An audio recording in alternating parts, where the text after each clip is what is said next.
Um, Before I really get down to business, I wanted to introduce an idea that I've been exploring that's really important and related to the project that I will get through to discussing. And I'm really happy because this has just been published. And over the last couple of years, there's been, I suppose, for me, a particular mission that I've been on in terms of how we evaluate things. And it's really useful to have followed on from Corenza's presentation, and equally useful that she's not here because I was going to argue against all of those gold standard methods and the problems that I think that there are with them. And taking this as the kind of opening statement of this particular article, measuring the iceberg, and why I went with that hopefully reveals the approach that I took in the project that I will be talking about.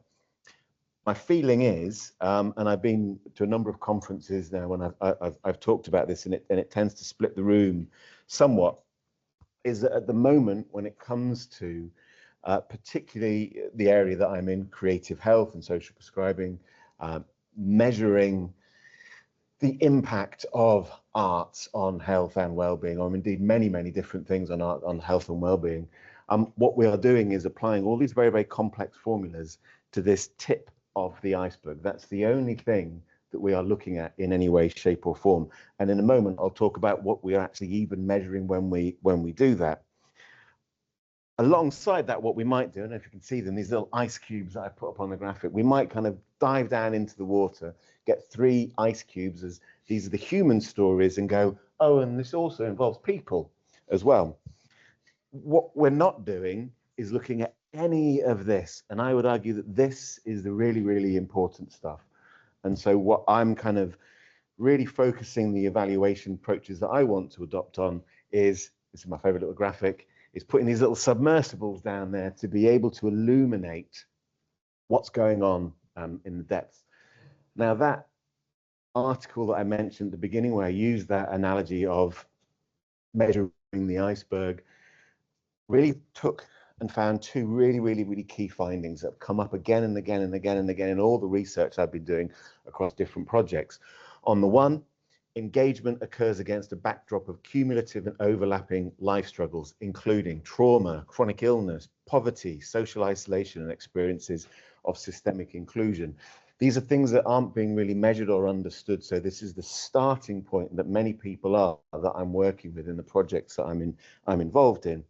And equally on the other side, the participants that I talk about in the projects, whether it's social prescribing they've been involved in, whether it's a dance project, whether it is the one I'll talk about in a moment, which is using the arts and nature in order to address well-being, this is what they describe over and over again. They describe profound, often unexpected forms of change that extend beyond standard well-being outcomes, including increased feelings of safety, restored trust, renewed purpose, and the prevention of further deterioration or crisis. What's kind of a useful moment now, and kind of put it out to you, because it was talked about in the beginning, this gold standard of randomized control trials, these questions that are asked and how you grade them out of 10. I've got 2 examples, and you can kind of work out for yourself whether you think that this really should be seen as the absolute categorical gold standard of how we measure someone's well-being, how we measure how lonely they are, all of those things. They all follow the same kind of process. So these are some that I've pulled out from what is seen as probably the hugely frequently used one, the ONS4. These are the subjective well-being questions. So I would ask you these 4 questions before and after you did something, and then I would be able to say I've got the gold standard that demonstrates that you have improved. My least favorite one of all, and I don't like very many of them, how satisfied are you with your life nowadays?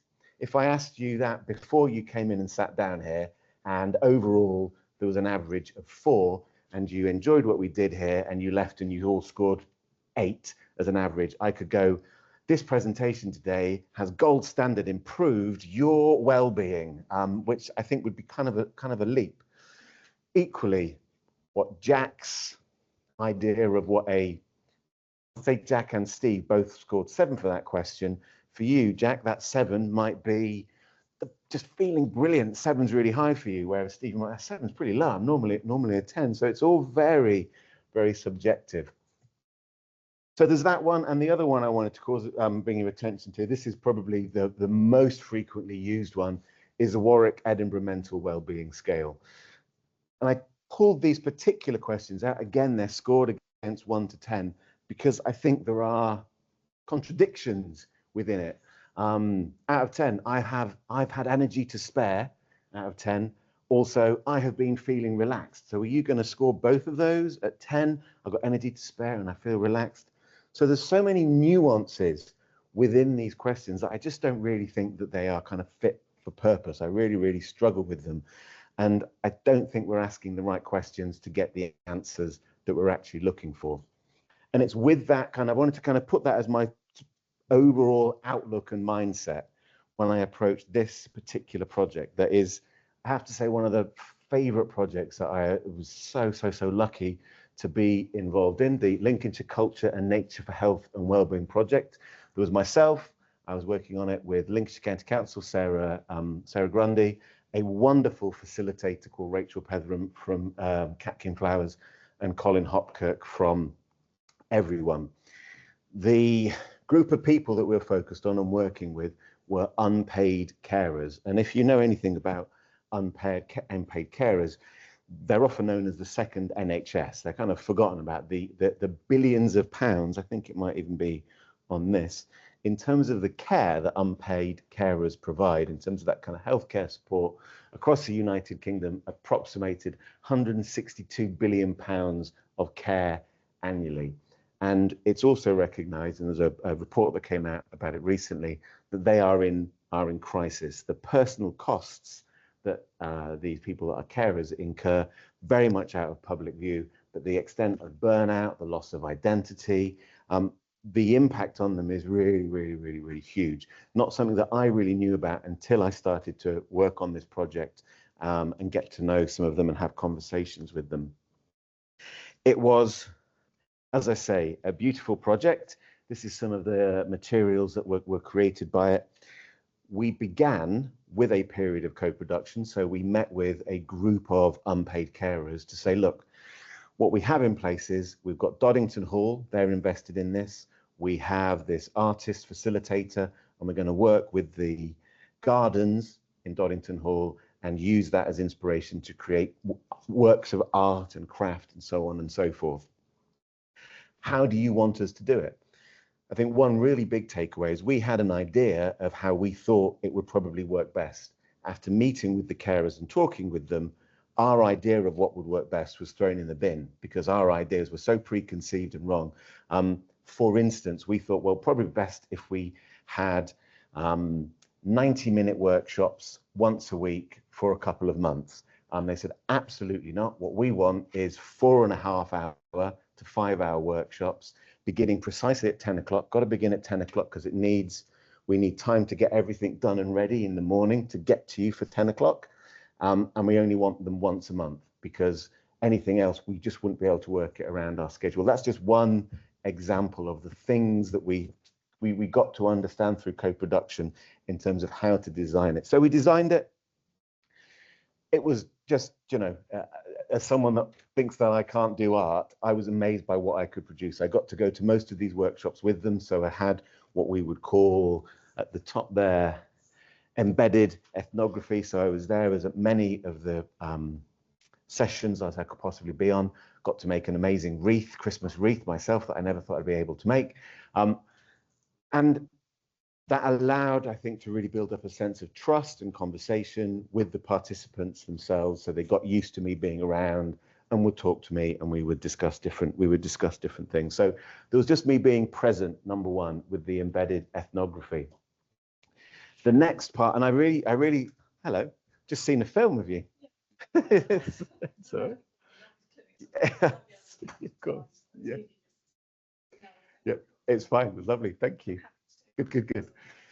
The other thing I thought, okay, I wanted to just take, because I'd worked with the people that were running this project before, I thought I'm going to take some risks. I'm going to do the evaluation in a way that I wouldn't normally do it. And the first thing that I came up with, I wanted to do something that was, that wasn't going to use Likert scales, and tapped into the creativity of the space, because we were in a little studio and lots of arts and crafts material there.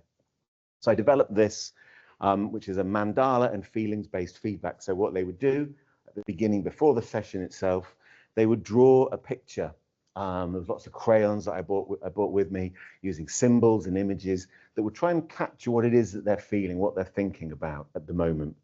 And then they'd write what they've tried to capture in that, and then they would do the same thing at the end of it as well. And you'll see down the middle, what I've put there is all of these feeling words. So rather than saying, out of 10, how happy do you feel? Out of 10, how depressed do you feel? They could choose this. And this was really about, there's a lot of research around emotional literacy and how important it is to improve people's emotional literacy so they can talk about what they're feeling. So that was another technique that I used, and they were able to start to feed those into there. The next thing I did, which has to be, again, I just was so pleased that it worked, and I was kind of thinking it wouldn't, in as much as I allowed them to leave without giving me feedback or filling in a feedback form. Instead, what I did was I gave them an address, so my address on it, stamped envelope with some really nice stationery. I found out the better the stationery, the better the response, and said to them, at some point, the invitation is for you to write me a letter about what this experience was, what you took from it, what you enjoyed from it. The first, I think, 6 days passed and I got nothing. And I thought, okay, that's why you don't let people leave without getting feedback filled in. And then they just came and came and came and came and came. I got 80 letters in the end, 80 full letters from people talking about their experience, what they took from it, the pleasure they did. Some had written poems, some had carried on drawing. It was absolutely exquisite. And then I had the one-to-one interviews 4 months after the project had finished. I met with each of the people that took part in it, and I returned to them their completed mandalas, and I returned their letters to them as well. And in that 1 hour interview, they went through their letters and they were able to pick out bits that they'd written and talk about them and so on and so forth. And that fed into the final report. A few examples here of the mandalas and the feedback. It kind of went a little bit wrong because what they did was they tended to just circle the feelings. And so I didn't know whether or not that was like, well, was that upset afterwards or beginning or where were you? So that didn't fly as well as I hoped, but they did use that terminology in the letters that they wrote me.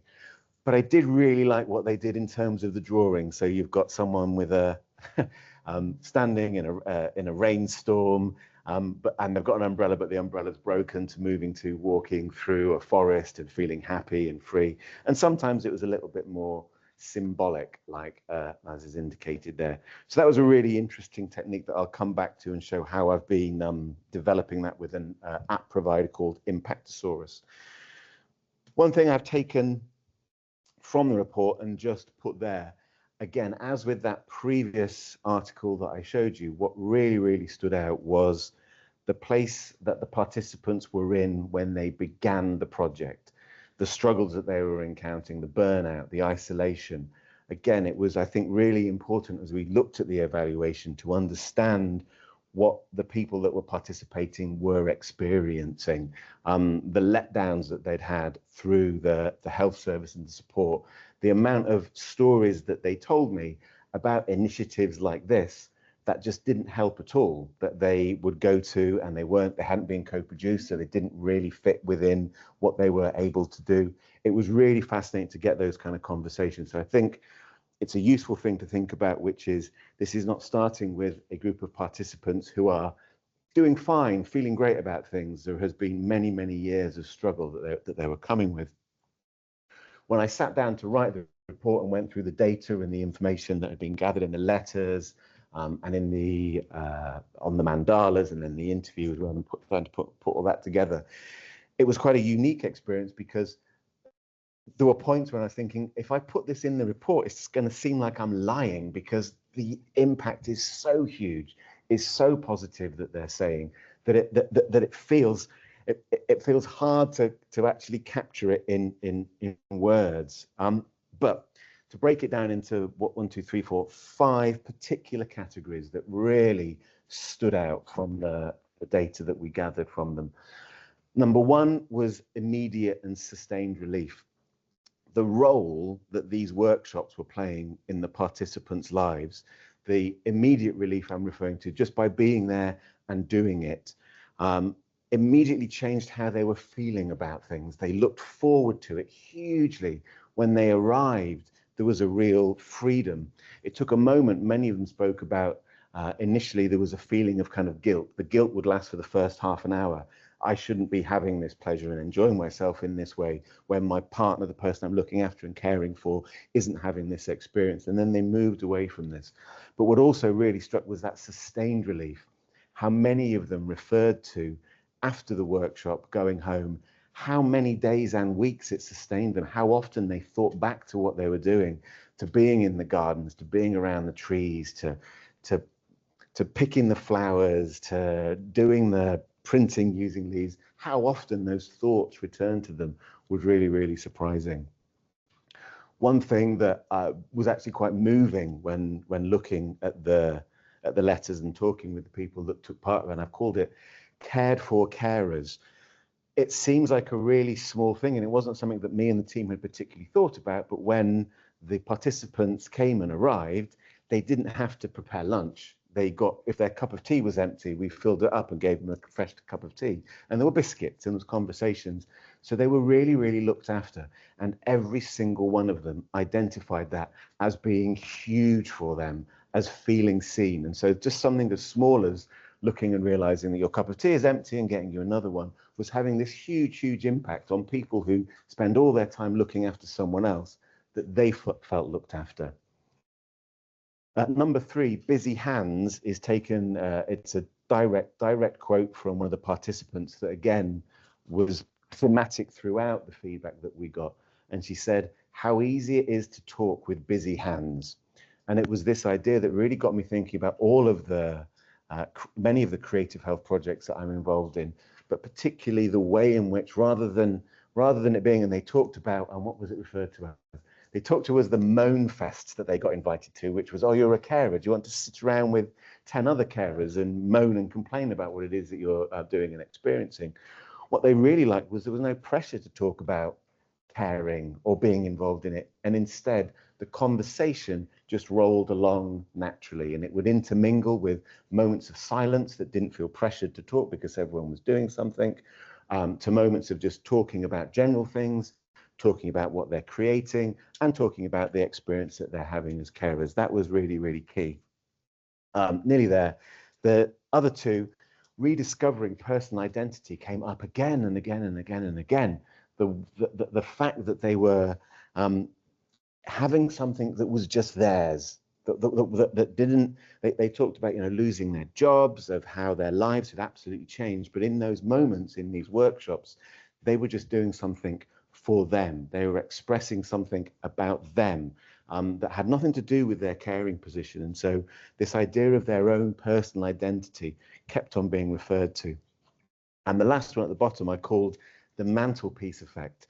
Again, nearly every single one of them, what they produced in these sessions ended up on a wall, on a mantelpiece, being framed. And they all spoke about being able to, in low moments even, going and looking at that piece of art, and how it would take them back, how it would remind them what they'd done. And around about 75% of them all also carried on creating art. They'd not done anything for years and years and years and years. And then suddenly they were buying the equipment and painting and drawing again. So what was interesting to me is that, again, with the different projects that I've been running, keeping on finding these 2 things that are in common. Number 1, where people are starting out, the background that they have, but also the way in which these impacts that this work is having on them isn't being captured in the usual way in which we would measure it. I believe I've got 25 seconds left, so I'm just going to skip along. In those last 25 seconds, that model of the feelings, we've been working with colleague Ewan over in Soundlinks, and also working with the folks at Impactosaurus. And these are just some images of what we've been doing with an app that we've been playing around and developing, which is using these feeling words to create a different metric system, I suppose. So we can use this kind of, what I really want to get to is a point where we can use qualitative data but capture it in a quantitative measure that will satisfy kind of the best of both worlds. So that's what we've been working on there, just some images of it. And that's it.